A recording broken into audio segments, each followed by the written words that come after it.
You ask Tiger to solve. This deals with linear equations with one unknown. The final result is x equals -18. Let's solve it step by step. Simplify the expression. Expand the parentheses. Simplify the arithmetic. Multiply the coefficients.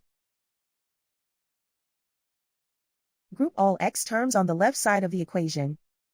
Subtract 6x from both sides. Simplify the arithmetic. Group like terms. Simplify the arithmetic. Isolate the x.